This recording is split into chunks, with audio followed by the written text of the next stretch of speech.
my question comes from a debate that goes around in the ecosystem. I'm sure you have been a part and parcel of it much more extensively than I have been.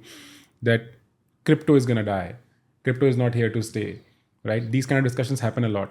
Now, within that debate, you come out and say that I'm going to make the life of crypto users simpler.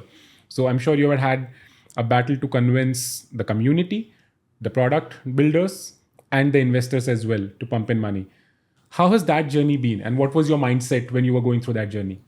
Adoption of like crypto or like the Web3 space in general, I think mass adoption is a meme, right? Today, where people keep saying, onboarding the next billion, whereas you really should be thinking about how do I get as a company, how do I get the next 1,000 users or my first 1,000, or as an industry, how do we get another million? Because there really aren't that many users in this space. And I think we have to stop firstly thinking of things as a revolution and instead think of it as evolution. And the way that really helps in kind of setting like very realistic markers and saying, disruption will happen, but it'll happen over time. And the most important thing that we need to realize is that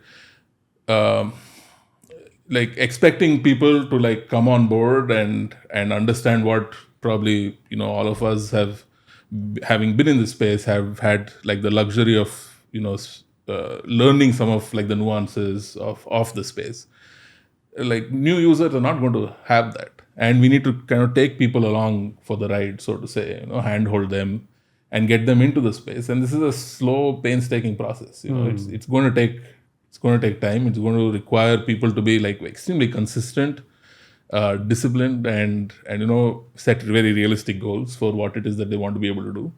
And I think if we kind of do that, we get to a place where we can, in perhaps a few years' time, as a cumulative effort as an industry at large, actually start to see millions of real users for valuable applications that make sense, that solve real problems, are painkillers, not vitamins. And that, I think, is where we need to get to. And that's what really has been driving us as a company to say, how do we make things simpler? What are the right set of trade-offs to make so that, users are not shortchanged, but have a very familiar, easy experience to try and basically start getting involved in this thing that I personally have come to know and love quite a bit.